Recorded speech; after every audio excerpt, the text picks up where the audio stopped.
All right. Thanks for coming on the podcast. Glad to be here. So, Thanks for inviting me. yeah, no, definitely. Thank you for coming on. We have been trying to figure it out for a little bit. So yeah, you were one of the first people that I talked to or like reached out to, honestly, because and then it's been forever because it's been a while hard to get to. Yeah. Well, you don't even live up here.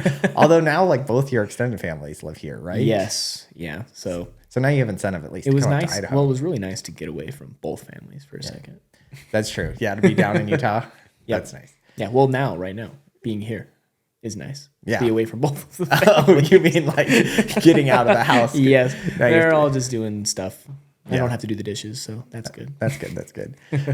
Does both your families coming up here make you guys want to end up backing up? Do you guys like Idaho? We really do. I feel like Idaho. it's up your alley, being outdoors. Well, and it's growing really fast, and with the potential for any of the specialties that I do. We have a good sized hospital, and like Ermac being regional, I can do anything up here, which is great. And then being able to raise a family in this area is really nice. So Yeah, no, it is. It's nice. I mean, I think we're still pushing. I say we. I'm still pushing to go up to Alaska. Oh my gosh. But we'll be see so if I good. can convince Olivia of that. There's a lot. I mean, yeah, there's a lot of people pulling for us to get back up there, and there's a lot of people pulling for us to stay here. So we'll see where we end up. Just take whatever comes, I guess. Yeah, that's true. But I definitely wanted to have you on the podcast because I feel like you have pretty interesting insights because you're kind of also pretty like entrepreneurial. You know, you kind of do your own thing, and then you're also like very, I don't know, outdoorsy. We haven't had a ton of interactions together, to be honest. Like we met when we shot your guys' wedding with photography. And then since then we've done a couple shoots together.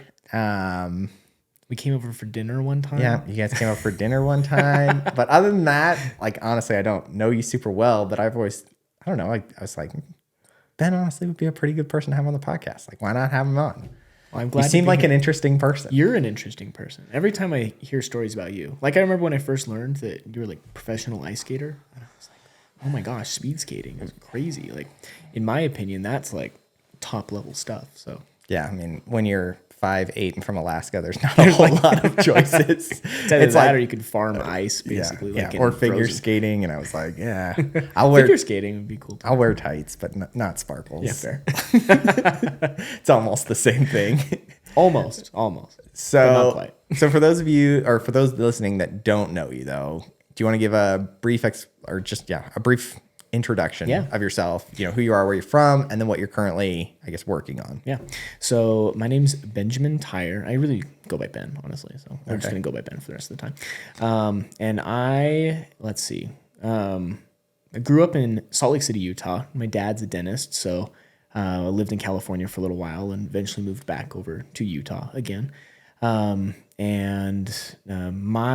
pursuit for the last 5 years has basically been getting into medical school and photography. So I've done a lot of landscape photography specifically and adventure photography, worked with a few brands, done a lot of weddings and stuff too.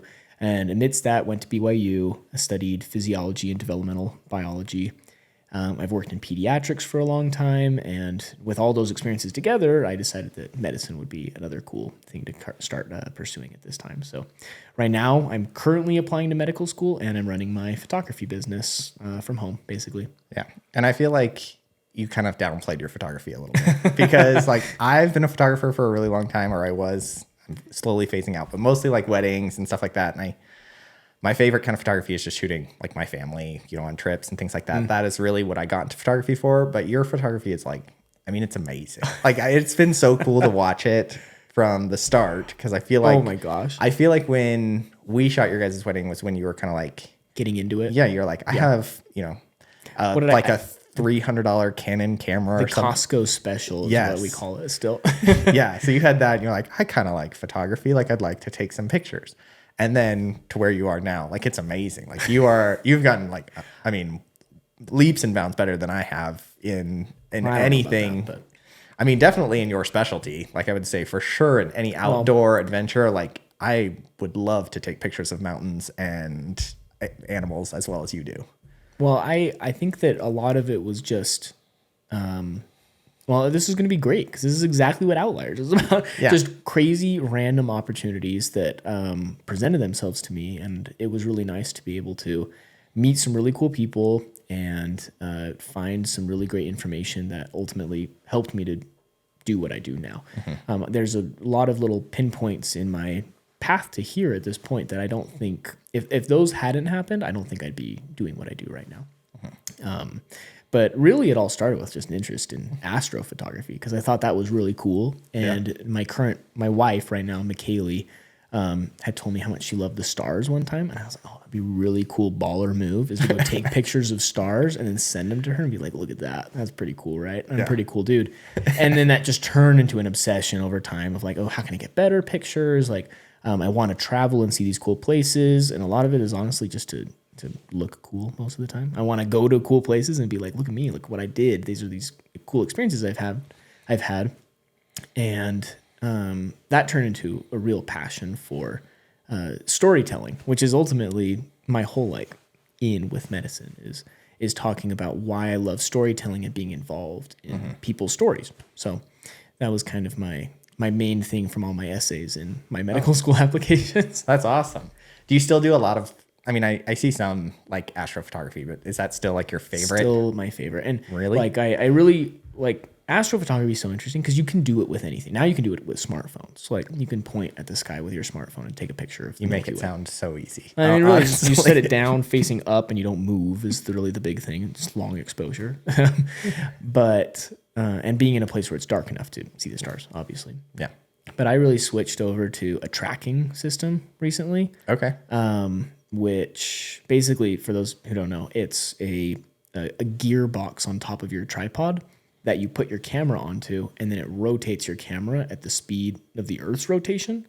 So you can do extremely long exposures for the stars, and you get a lot more color and detail out of it that way.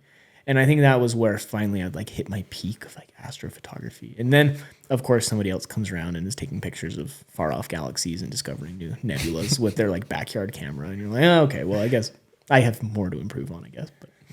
But yeah, still my favorite probably. That's awesome. That's awesome. So you mentioned there that our book this week is Outliers.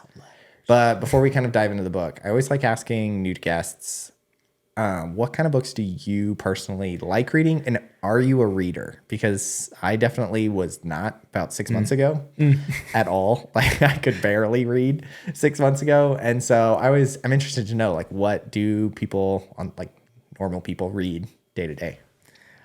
So I've always been a reader. I loved reading, especially like all through elementary school, middle school. I think in high school, it really like I hit my favorite period of reading just because I had really great books that were being assigned through my programs that I was taking. And then when I started college, I started to get really busy just with like lots of different things that I was having to do for medical school preparation and for just my like regular classes that I really lost that like desire to read a ton because I just didn't have time.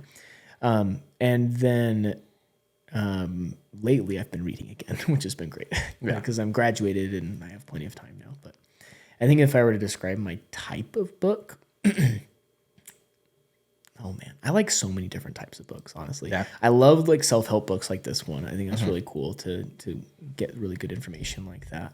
I also really love sci-fi. So I loved like Orson Scott Card when I was growing up and those kinds of books. I love The Lord of the Rings. So fantasy still like hits home with me. And then I do love like historical fictions like Kite Runner is really great. And the Kite Runner. Yeah, that one's a good one. And Man's Search for Meaning is great too. Like I love those kinds of books as well. Okay. Where do you think so I'm always interested in this because again, I'm an idiot and I just I didn't read at all. And when I tell people that, they're like, yeah, I get it. Like some kids don't read. I'm like, no, I honestly don't think I read a book from probably about 6th grade until about a year ago.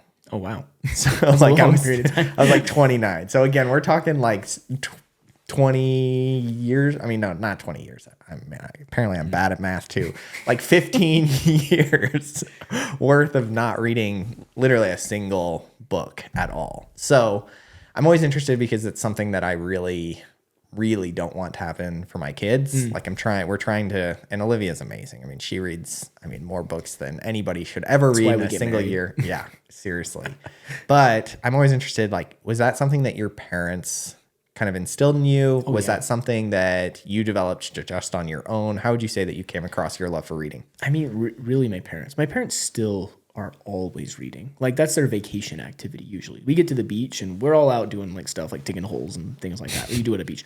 They're always reading books. And they read a huge variety of books too. But like a lot of self-help books, a lot of church books and religion books. And then just like fantasy books. They're reading fun books all the time. Like lately their thing has been Brandon Sanderson. That's been one of their favorites lately. But yeah, they really instilled that desire to read. We would get read to when we were kids. We started reading like Lord of the Rings and Harry Potter and stuff when I was like 4 or 5. So they've always had bookshelves and tons of different books just like available for us to grab. And I think they really instilled that like love for reading and that like interest in it. But I think that being in school and like really learning how to like analyze books and really look into things and try to, what's the word? Like, not annotate, but just to like really look into the book and like really try to see what it means to you. That came from my teachers in high school. Okay. Yeah, I didn't get that from any of my teachers. I think I got really lucky with some of my teachers. Honestly. No, that's awesome. That's awesome. So out of all of the books that you've read, what did you think about Outliers? Outliers is a different book in a way because it's kind of like little stories and like little experiences, like putting together a thesis almost is kind of what it feels like. I don't know. You kind of feel similar to that. I felt like it was more of a class lecture than a book. Yeah.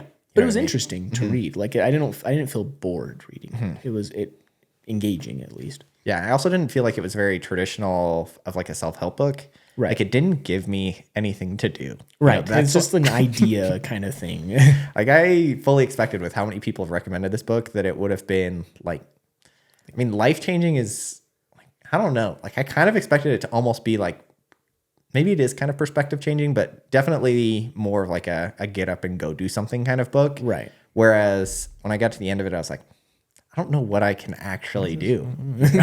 like what are the to-do lists that come from this book? Right. Like I think that there were kind of two ways that you could have viewed this book. And I think it's kind of like telling for what Outliers is really about. And it's like seizing your opportunity to and utilizing your gifts and your talents and all the things that you've been given so that when those opportunities come, you can take them.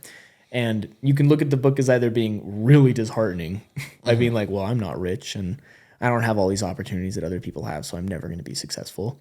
Or you can say everybody's opportunities are different. And so my unique opportunities, the whole point of this book is to teach you that those opportunities are yours to take and you need to think about it that way. And you need to be actively looking for those opportunities so that you can take them and run, basically. So I think the only real takeaway from it is to be aware of the fact that you have unique opportunities that are presented before you that you can take and you can go do something with that. But yeah, you're right. There's not like and then here's our conclusion. 1, 2, 3, 4, 5. Like you should do this, and this. Like wake up early, get in your ice bath. Like, you know what I mean? It's not 7 Habits of Highly Effective People. It's no, very not different. At all. Yeah. Yeah. So I felt like, I don't know. I don't want to say underwhelmed because I felt like there was a lot that I did. Like there were a lot of the stories that I really did like, but I did walk away from it kind of feeling almost empty because it didn't give you anything to do. Right. You're like, oh, maybe that's like the whole point. You have to like use your book as an opportunity to kick yourself into gear or something. Yeah. So out of all of like you said, it kind of breaks it up into sections. Right. Out of all the sections, what did you feel like? Was there a section that kind of stood out to you? 10,000 hours has been a lesson in my life from my dad for a really long time. I feel like no matter what seminar you go to, 10,000 hours is mentioned somewhere, which is interesting because you can apply it to a lot of different things. like you talk about photography. I don't think I've done nearly 10,000 hours of photography yet. I was adding it up. 10,000 hours is, so if you break it out into 40-hour work weeks, like if you treat it like a job, it is 5 years. 5 years of 40-hour work weeks.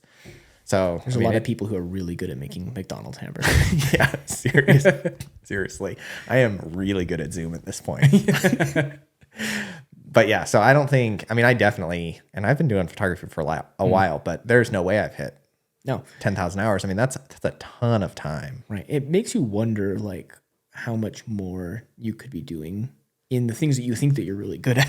Yeah, seriously. You're like, oh, yeah. Like you say, like, oh my gosh, you're really good at landscape photography. And I still look at a lot of my photography as being really flawed. And I feel like I don't have a true grasp on some certain parts of it. And then I look at other people who have been doing photography for a long time, and I see them as being really great examples of perfect execution of their settings and edits and all that stuff, and advertising and marketing their work.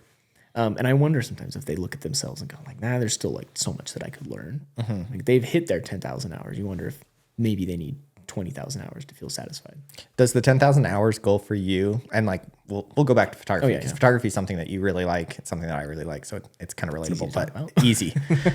But do you feel like the 10,000 hours is like daunting for you, or do you feel like it's a goal for you? Because I feel like you can kind of go, when I look around at people, I feel like I'm much more of a goal-oriented person. Somebody says 10,000 hours, and I'm like I'm gonna hit that. Yeah, like if that's what it takes, I'm gonna do it. You know, and when people say like, "Oh, you can't do that," I'm the kind of person that's like, "All right, I'm gonna at least try to do something like that." But I feel like I have a lot of friends, and I know a lot of people who, you tell somebody you need 10,000 hours of photography in order to, you know, become an expert at it. People are like, "Well, if that's what it takes, I'm not gonna. It's not worth. It's not worth starting." You know what I mean? And so, how with your photography experience, you kind of look at that 10,000 hours. Are you the kind of individual that would see it as a challenge, or look at it kind of in almost a negative? I'll never reach that. Especially applying for med school, like that's got to take a lot of stuff, a ton of your time, and you already have different goals, and you know that your time is going to be very limited for the next, you know, at least 4 years, you know, 6 years, 8 years, depending on what path you go down. So like, I don't know. I feel like a lot of people would look at that and say, not even worth trying. You know what I mean? I'm going to sit on my couch and scroll on Instagram. Fair. So I have ADD. So for some reason, it feels like things that require a lot of time can go either way. It can either be like, no, not worth it, or I have all the time in the world. I could spend hours and hours and hours hyperfixated on something very specific, and it doesn't matter how long it's going to take. I want to get good at it. For example, like a few days ago, I stayed up until 3 a.m. researching Japanese blue carbon steel knives, because I was like, I just want to get a good knife, and I want to know how to sharpen it, and I want to be really good at making food and stuff. And it was just a weird thing that I did. But I think with photography specifically, it's really, truly a very specific niche for me that I love. And it doesn't really matter how much time it's going to take. I'm just going to keep doing it through my life. So I don't think I see 10,000 hours right now as a goal. It's more just like I'm eventually going to reach that at some point. And I don't know really when that's going to happen, but once I do, I don't know how much it really will matter to me specifically. It's more like an inevitable thing that happens when you're truly passionate about something. Okay. So how do you think people get passionate about things though when you're bad at them? I feel like, you know what I mean? Like that was one thing that, I don't know, I've heard from a lot of people is like, well, I tried it and was really bad at it, or you know what I mean? And like, I don't know. I feel like when you start off bad at something, it's hard to continue moving on something, but everybody starts bad. I mean, that was kind of one of the points of the book that I really actually liked, was kind of his idea that nobody has like pure talent, right. You know what I mean? Like everybody starts from somewhere, and maybe people have invested more hours in something closely related to what you're doing.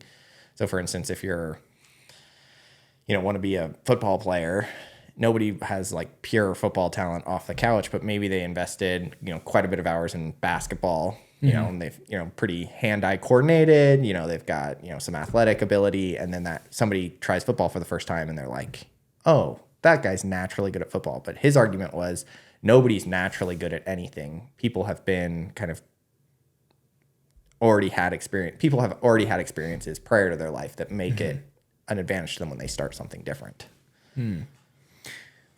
So like repeat the questions. Sorry, I know I went off on a tangent, but it was like, how do you stay motivated on something when you're really not good at it at first? Because I feel like most people are just not good at things when they first start them. Nobody's really naturally talented. No. And I think that for me, it is more like personal thing. Well, like for me, like I look at my original photography. It was really funny because when I first got my first full frame camera, my professional Canon 6D, I look at some of the photos that I did and I'm like, these are terrible. My edits are horrible. Why did I go so magenta on that? It's like the sky is not that color. And a lot of it really, I think, is being inspired by people that I looked up to. So even though I wasn't good, I was kind of okay at it. And I liked it because there were certain people that I admired and I liked that did those things. And I think half of the drive comes from just being interested in the subject in the first place. I think if you're not really that interested in it, it's kind of hard to want to. Like it's kind of a weird cyclical thing. Like if you're not very good at it, you're usually not interested. And if you're not interested, you're not going to be really good at it, which is kind of hard thing to break through. I was about to say, yeah, that's the cycle that I feel like a lot of people struggle breaking out of. You know what I mean? They may have some interest, but it's not really enough interest to break them out of that cycle. Right.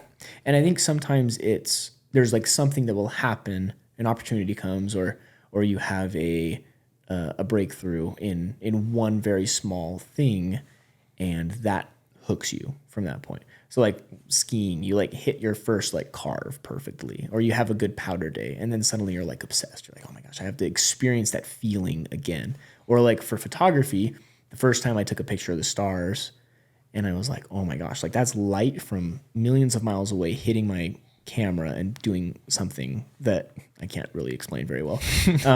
And turning into something that I created, that I made myself. And you feel that and you're like, I want to do that again. And especially when you're getting validated by other people, photography is very like validating when you post it on Instagram. Yeah. And people say, I like that. Yeah. And so when I had my first like photo like kind of blow up and got like, I think I only got 500 likes on it, but that was like blowing up for me. Yeah. Now I have a reel with like 4 million views or something like that. But when you first feel that, you're like, oh my gosh, I really like that feeling. So what can I do now to keep that feeling going? And slowly it turned from being validating from other people being like, wow, you're cool and I like what you do, to being this particular thing makes me feel really good and I like the improvement process. That's why I started film photography too, was it really challenged what I was doing and brought back that feeling of improving in something that I really liked. No, I think that's important. I think adding difficulty over time, I think is important, because everything that you knew that you start off is going to be difficult.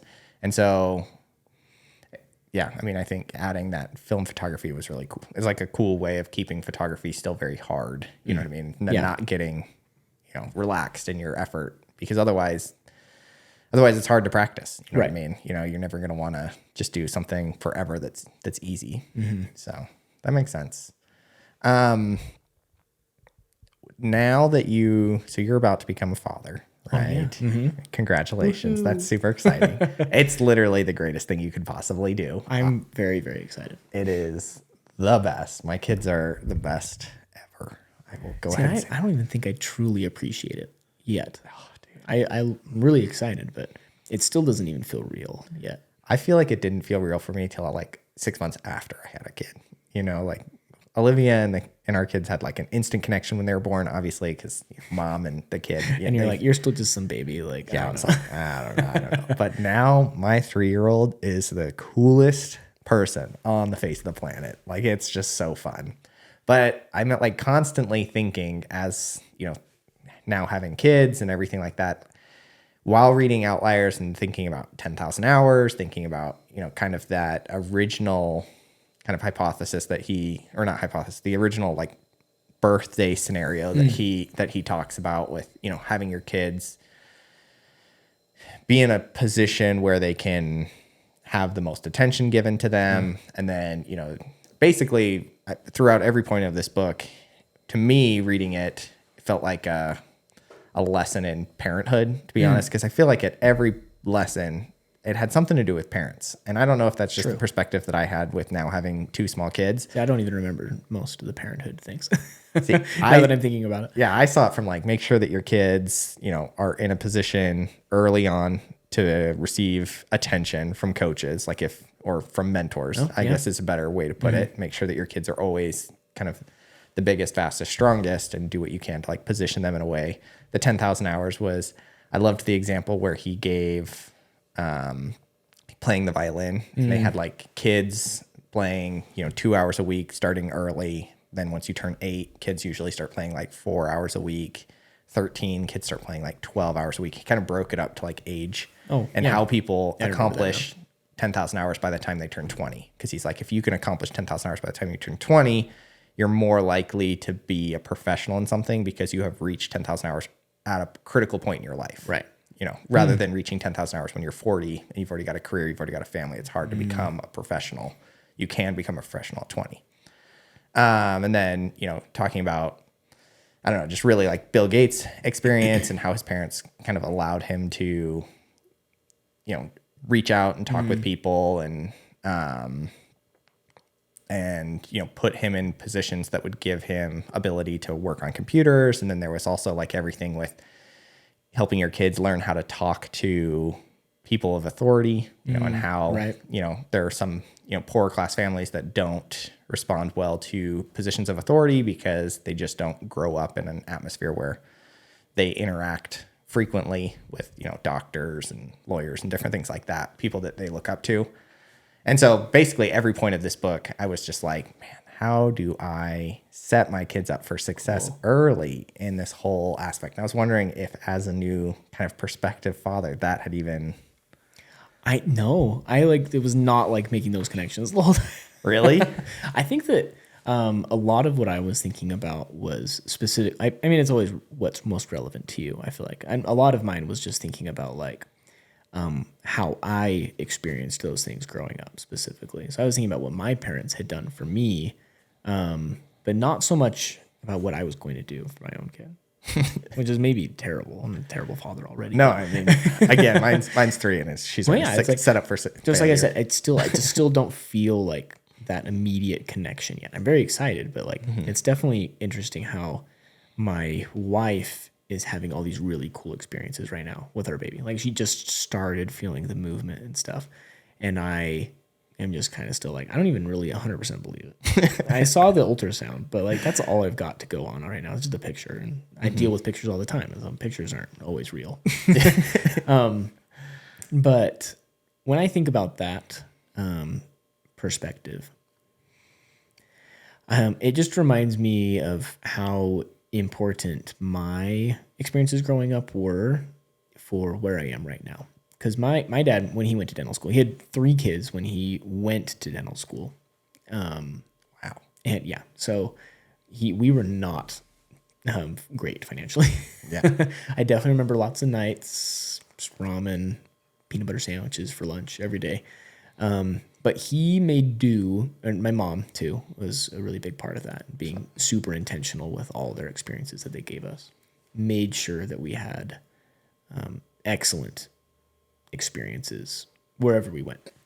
And then eventually my dad used his opportunities to be pretty successful. Now he's like semi-retired already, and I was able to go to school without having to pay for my my undergrad, which is super, super nice, and really grateful for that opportunity. And reading that book made me very aware of I've had so many opportunities because of my parents. So thinking about that, you really, I think when you become a parent, start to think of your children way more than you think of yourself. And everything that you're doing that was for yourself starts to become for your children specifically. Would you say that's like...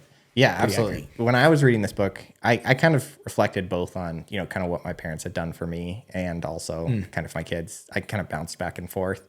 My parents were phenomenal. Like I mean, whatever his name is, Malcolm Gladwell. Gladwell. Yeah. Dude, I'm terrible with That's names. okay. Malcolm Gladwell could have used my parents as an example, honestly. Like they were super, super supportive throughout everything, gave me every opportunity to succeed, made sure that I was always like front and center with the best coaches, with the best everything. And I really did have an opportunity to be, a professional in what I wanted to be as a kid. Like it was amazing. So like Whatever you wanted to do, your world was yours. yeah, it didn't matter. They were going to put everything on hold to try to get me there. And that was really cool. And a lot of what I read in the book, like my parents actually did. But now, kind of from a different perspective while reading this book, I basically was like, well, I'm not going to become a professional at anything.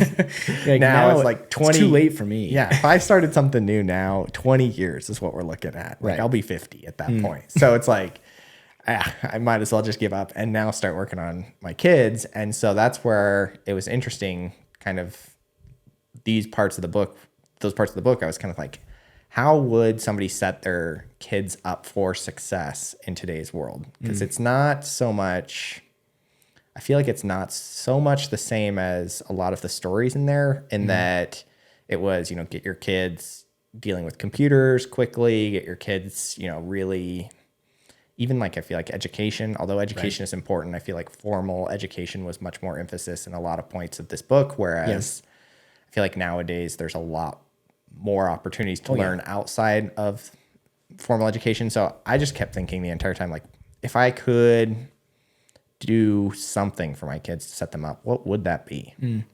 Like, yeah, it's almost like he was saying, for you guys, you can use this book as much as you want. It's kind of too late for you, unfortunately. If you're reading this book, it's kind of too late. Yeah. But your kids have that opportunity. So what are you going to do? That's interesting. And like make it intentional. That's kind of the way super intentional. That's kind of the way that I looked at this book. Again, I feel like you said, if you're reading this book now, it's almost too late. Like you might be able to become an expert in something, but you're not going to be able to be in a position like Bill Gates and Steve Jobs, where the start of computers, like the beginning of personal computers, is while you're 21 in college. You know what I mean? Like if you're reading this book now, hate to break it to you, you're a little bit late to be putting in your 10,000 hours for computers. Yeah. Or for anything when you turn 21 straight out of college. You know what I mean? Like you have to be starting that early. And it really came down to their parents putting them in, not even in situations specifically for computers, but in situations that they could learn how to talk with people, learn how to,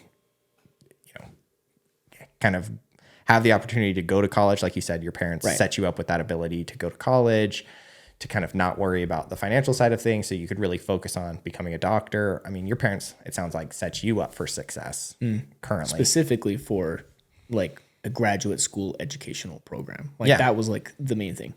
Exactly. And so now it's like, what can we, like, if you're reading this book now, it should be more of an introspective book, I feel like, on how do you intentionally parent. And I feel like that's almost what this book could have been about, instead of Outliers. Slap a slightly different title. Yeah. And a different conclusion is being an intentional parent, and like being intentional with the way that you, the way that you do everything. Yeah. You should read that book next. The Intentional Father. Is that a book? It's very good. Really? I really liked it so far. Does it mirror? Not does it mirror this but book it's got like some good closely? Or I mean, let's see. I mean, kind of in some ways. I mean, but it touches on the idea of like, the things that you do for your children should be intentional. And I think that with Outliers, like maybe my dad did this stuff for me, but he never pointed out what he was doing. And sometimes I wonder if it would have been helpful to know that to have explained to me, I'm doing this for you because I want this opportunity for you. I want you to experience these things and do these things. Which is, I mean, him being intentional about it in the first place was, or my mom as well, being intentional about things in the first place was super important to me having those experiences. But I wonder how much more I would have appreciated them had I had the same kind of like outlook that they were having. And I mean, when you're like 5 years old, you don't have that, but when you're like 16 and you're getting put into these programs and you're getting sent to like leadership seminars and stuff like that, to have that like long-term perspective for yourself could be helpful. Yeah. No, I think that's true, because I think I don't know. Yeah, I think had my parents told me like specifically like this is what we're doing so that you can accomplish this, it kind of almost puts a little bit more, I don't want to say pressure, No, you're like, but like motivation behind it. Like, kind of what your parents are doing, so you can also like see the goals with them. Or would that limit you? Because you're like, oh, now I feel like this is the thing that I kind of have to do. That's true. Because like in a lot of ways, I think that medicine is really great, and I really am excited for that experience and being able to do that full time. But I wonder if I didn't kind of feel that like push towards, I went and got an undergraduate degree. I went and took the MCAT already, and I've worked in clinical hours and I've done all the research and stuff. If I would just do full-time photography instead, because I didn't need to go to college for that, but there's a way where I feel like I'm almost like squandering my like inheritance in a way. That this is what they worked really hard for, was for me to go to college and do these things. And now I want to do something that is that didn't require school, and it really only required like YouTube University in a lot of ways. So maybe it was better for them to let their children find their path themselves, while still giving them all the opportunities to get the education and not being limited in their choices when it comes to like that point of decision. Mm-hmm. Yeah. I mean, I think I could see it either way, because I think a lot of people would kind of limit themselves, but then I just know a lot of really stubborn people that would have just said, Too stubborn. Screw you, mom and dad. I'm going to go do what I want. Like, I know a lot of people that would have just said that. So, but I mean, I think that there were a lot of important skills learned along the way anyway. Like if your parents are intentionally kind of providing those opportunities are going to lead to other things as well. Right. You learn a lot of skills. And I think that was one of the things that he also talked about, was when he talked about the blanking here, the kids from like the poorer families not being able to talk with doctors and everything like that, and being really shy, not making eye contact, not being able to communicate. Right. And then, kids who, mom on the way to the doctor's appointment said, make sure you tell the doctor about the thing under your arm. You know what I mean? Giving them the chances to do it themselves. Yeah. Right. And they were kind of, again, maybe not explicitly telling them like, okay, I want you to talk to the doctor so that you can be comfortable with doctors, so that you can go to med school and everything. Right. You know what I mean? Like they didn't lay out the whole thing to them, but they did have a plan for those kids. You know what I mean? Like they were intentionally teaching them how to do these things to get them to that eventual goal. And so I felt like that was really interesting as well. Like the intentionality of parents was huge throughout this book for me. Yeah. And I mean, really, when you look at every single one of those points, it's interesting how he describes like opportunities are sometimes kind of random and lucky, but a lot of the time you're kind of set up for these things, and it's really more about if you're going to actually like utilize that opportunity. And so like with 10,000 hours, it's really just like putting them in the lessons when they're young. With the introducing them to those conversations, it's really about just giving them the chance to do that, rather than just doing things for them. Or if you don't have the success that you wanted as an adult, then you might not have the money for it. Like, it is interesting thinking of like affirmative action right now, and that's kind of been a hot topic lately. Has that been hard for med school? Med school? I don't think med school is much. I think there's a lot of factors that go into a medical school application that are just like, generally minorities who are applying to medical school have really awesome stories. They just kind of get in because they're really cool people in general. Yeah. Like, I'm just some boring white dude from Utah. So most of the time you don't have as many experiences that have brought you to that point. But I feel like anybody who I've met who is a person of color or underrepresented in the medical community, they've had some really cool experiences that have brought them to that point. But it makes sense thinking about affirmative action in other colleges because they're really just taking an opportunity that their parents weren't able to give them, and they're giving them that chance. Because I think in statistics, most of the time, students who were accepted into law school or medical school who are a minority are usually not quite as great in that schooling. They've kind of lowered the bar to let them in for that opportunity. But then once they graduate school, their success throughout their careers and where they go for residency or how they practice law or what their pays are, or their pay, sorry, what their like salaries are, it all like evens out at the end. Like once they're given the opportunity to be educated in a way that their parents might not have been able to do for them, everybody kind of balances out because they seize that opportunity that they're given then. So while I might have been given some really great opportunities because my parents were able to help pay for my college, it still is my responsibility once I get into those schools to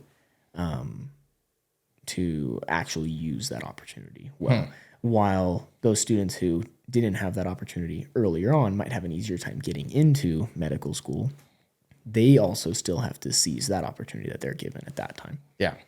I feel like that's an interesting perspective because I feel like I always hear about affirmative action, again, like you said, where kids that kind of get into schools because of affirmative action struggle at the beginning. You know what I mean? And that's kind of what people mostly focus on. Like the kind of end result is not what most people focus on. The end result is all the same for everybody. They get an education, they learn, and there are people who got in because they worked really hard to get there, and then they get there and they just drop the ball. They just don't take their opportunity once they're there.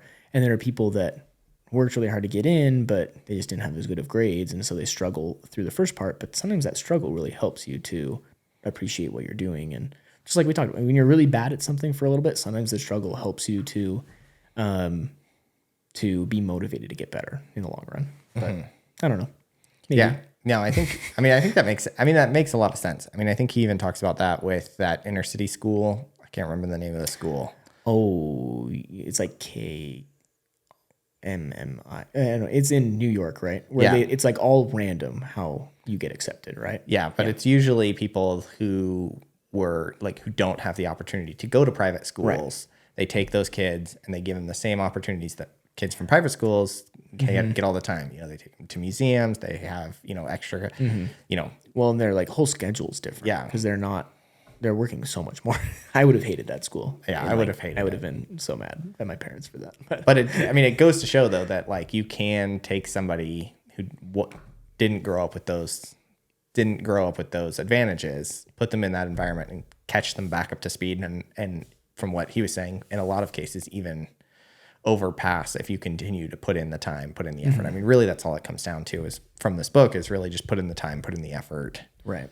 And start as young as possible because the older you get, the harder it is to get that time.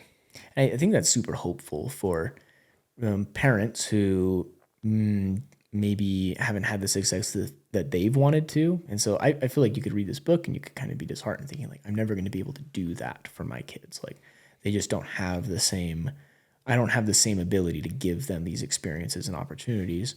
And when you see stuff like that and those experiences that they're having, it kind of, I think, gives you hope that you can do your best to put them in the right situations so that when those kinds of opportunities come, you can depend on them having looked at you and your work ethic and what you've done for them, and then try to emulate that in the experiences that they're given at that point. Yeah, I feel like that's a pretty standard, not standard, I would say, but a pretty common second generation immigrant like story. Yeah. Like I knew a lot of people, especially so in speed skating, there's a ton of Koreans.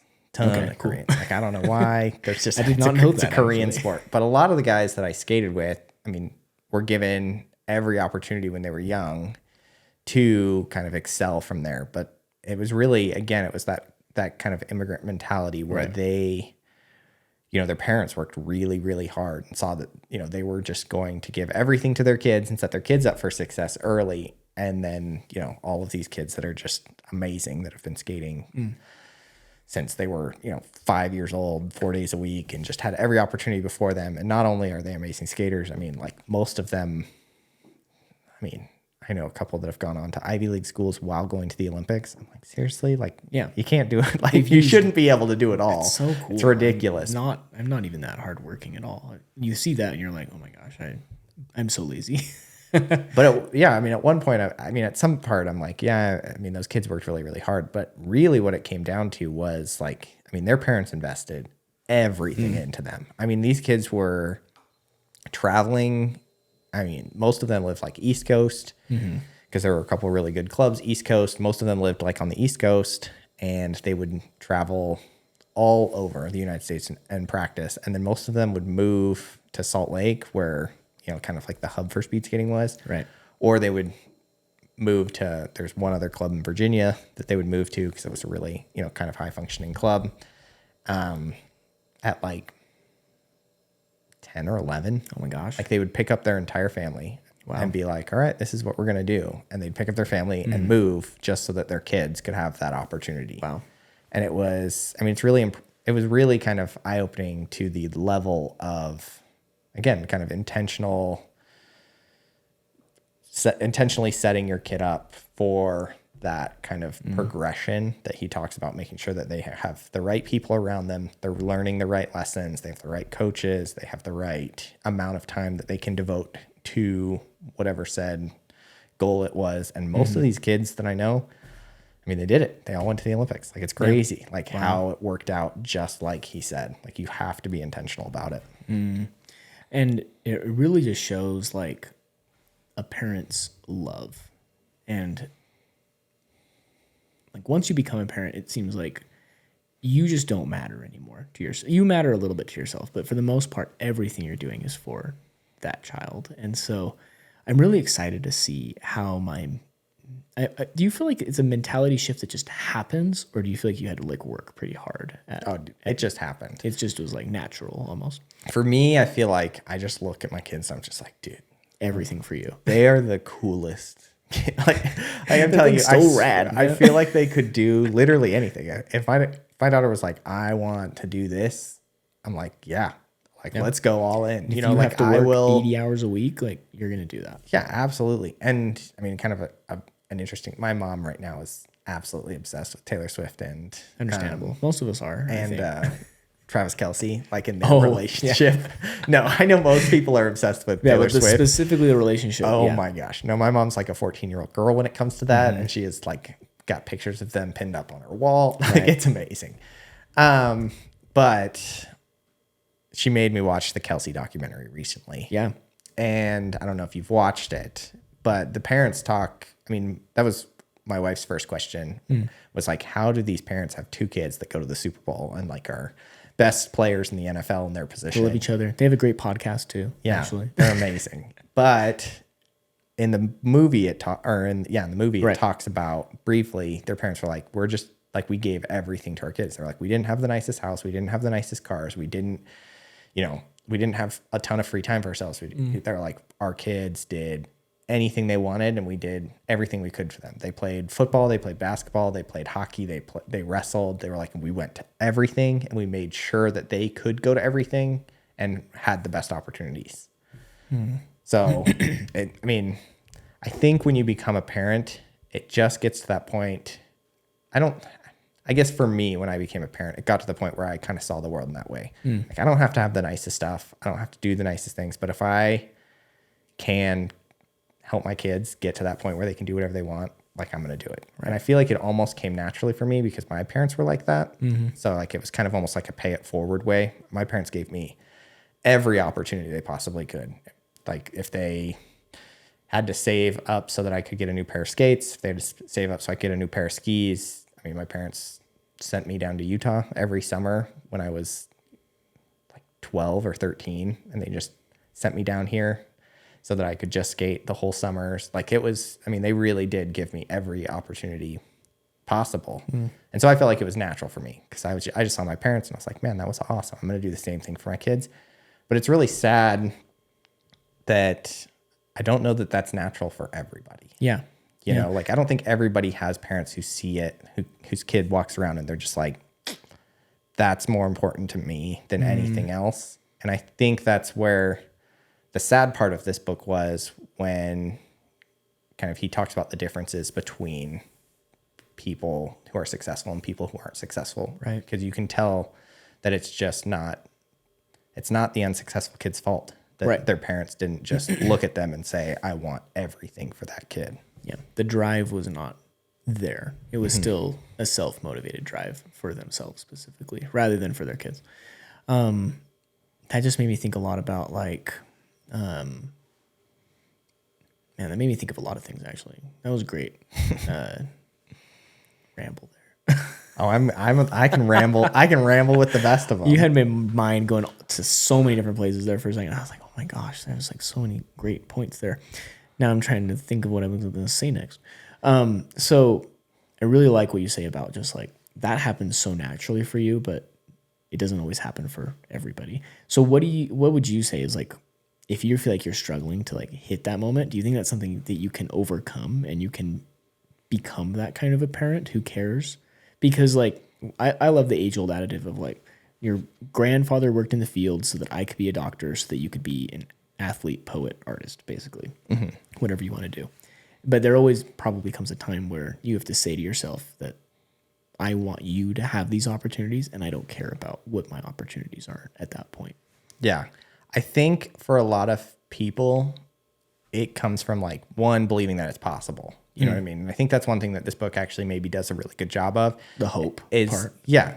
It breaks it down into a very like achievable process. You know, like if you are somebody who maybe struggles to think like, okay, well, how would I go about creating these opportunities for my kid? And how can I best set my kid up to do what they want, instead of being like, I'm going to set my kid up so that they can, graduate from high school, go to college and get, a normal job. Right. You know what I mean? Like in something. Yeah. Like, again, you're not intentional with it. You're not saying like, I want my kid to be, whatever he wants to be. It's, I just want them to be safe and secure the whole way. Not that there's anything wrong with being safe and secure, but I feel like as a parent starting off, you have the opportunity to give them so much more than safe and secure. You know what I mean? You can set them up for what Malcolm Gladwell counts as like an outlier, somebody who has accomplished so much more because of that whole process. And so you kind of have to believe in the process first.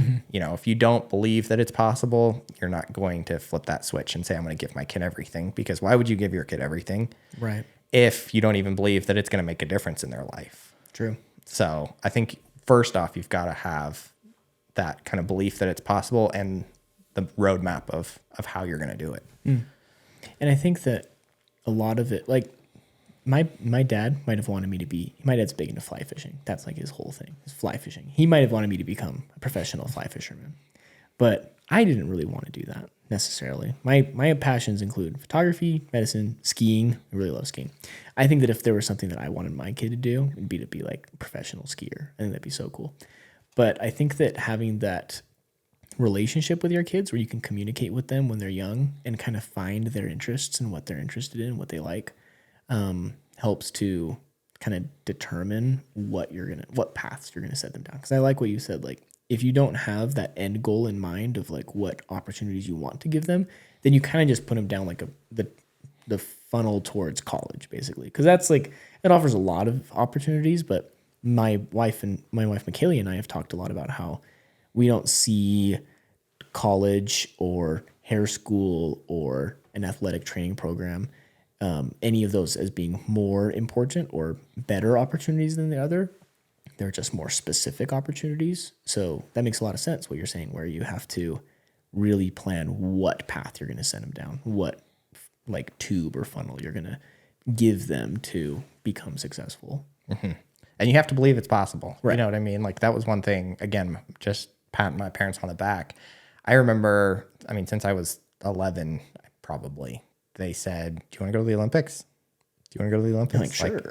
And I was like, yeah, sure. And then I remember watching the Olympics, and just being like, holy crap, like that would be so cool. And then the entire time my parents just were like, all right, if that's the goal, like this is the pathway.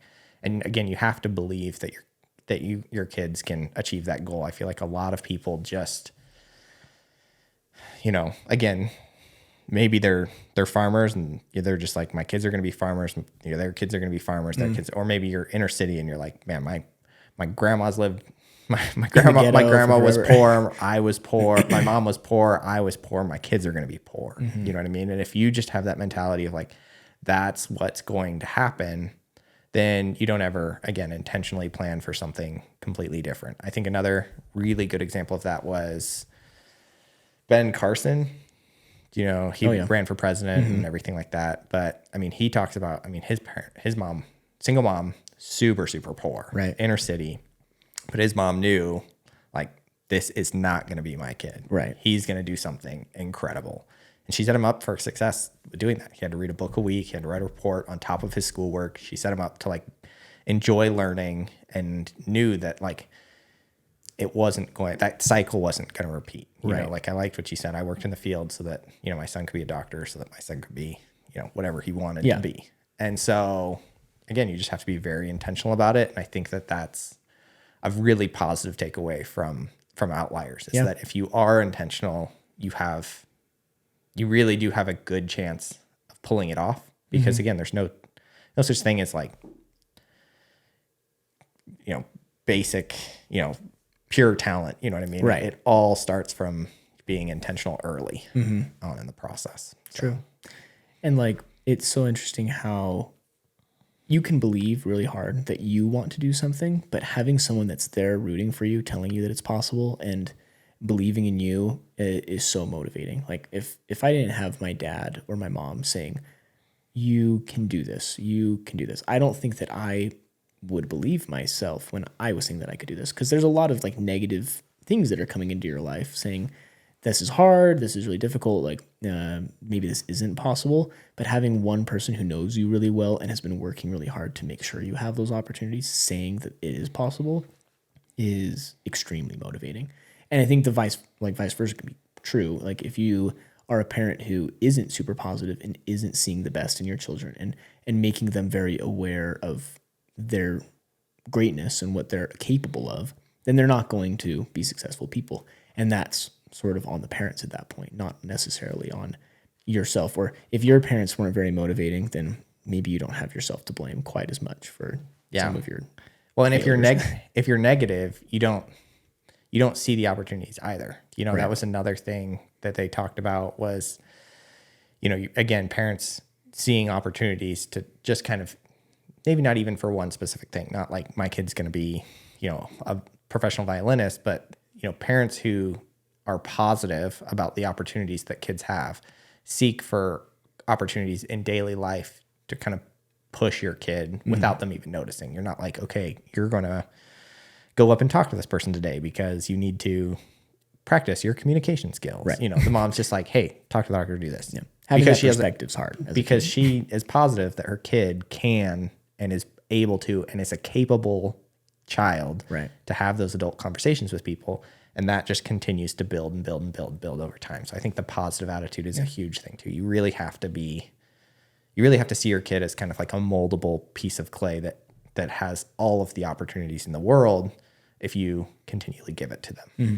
And you have to make sure your kids believe that. Because if they don't believe that, then they're just not going to take those opportunities and run. But, and like we said, like the more that you give them chances to prove to themselves that they are what you say that they are, the more they're going to believe that themselves. And I think that what makes them successful in the end is taking those opportunities, believing in their choices, and trusting the experiences that they've had in the past that have brought them to that point.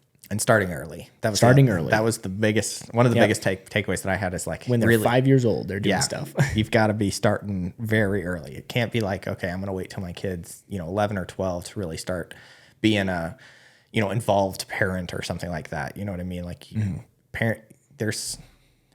again, 10,000 hours is a lot of time. Right. And you really want to hit it at 20 if possible. And so you've got to start earlier, and the earlier you start, the more attention you get from people because you're considered a prodigy, but it has nothing to do with you being special. It has everything to do with the fact that you've put, 500 more hours into something than the 10-year-old kid down the street. You know what I mean? And so obviously you're going to be better at it. So you got to start early, and you've got to be intentional with your kids young to get them to that point where they can really be whatever they want at that point.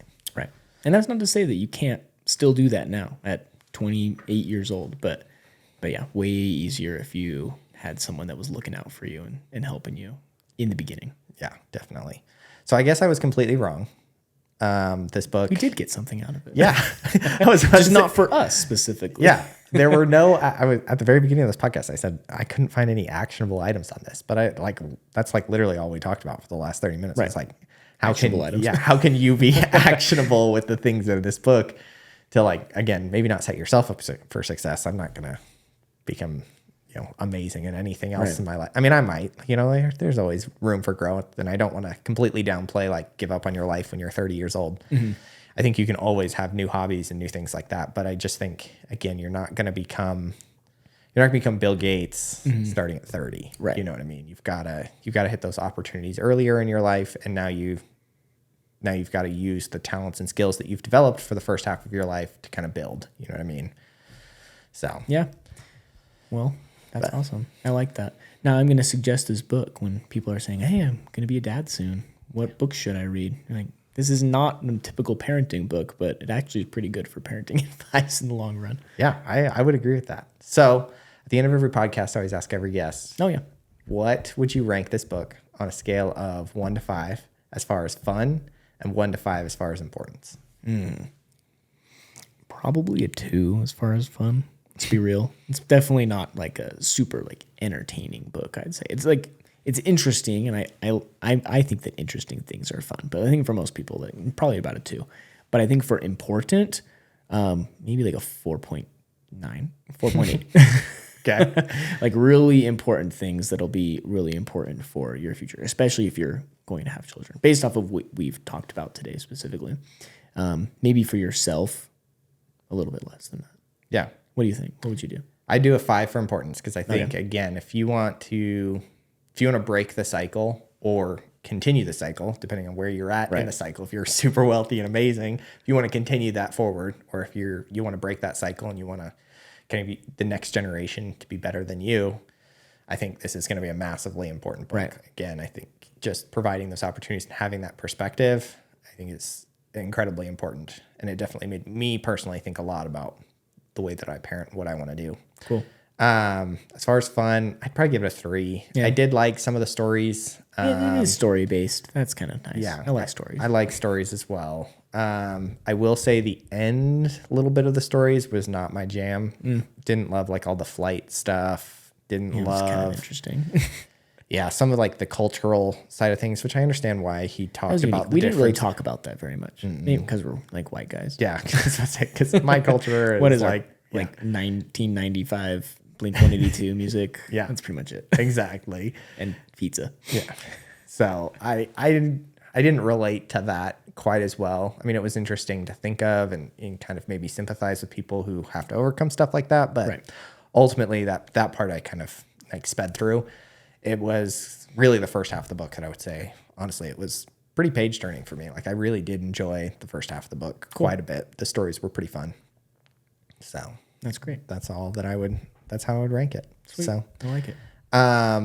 Lastly, if you had to name your 3 favorite books, what would they be? That's hard.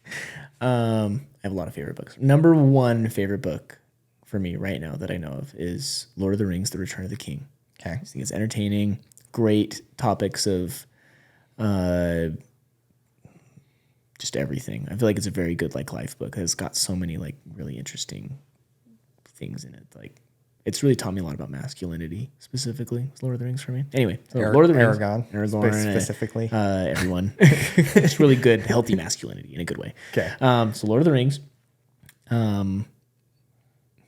Man, that's so hard. I know it's hard. I've read a lot of books.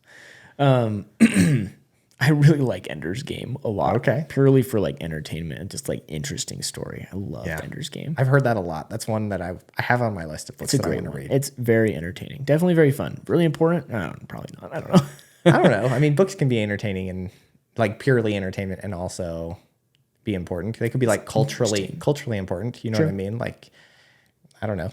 I would say Hunger Games is probably a culturally important book just from the impact that it's had. But true. Purely entertainment, obviously. Fair. Not historical at all.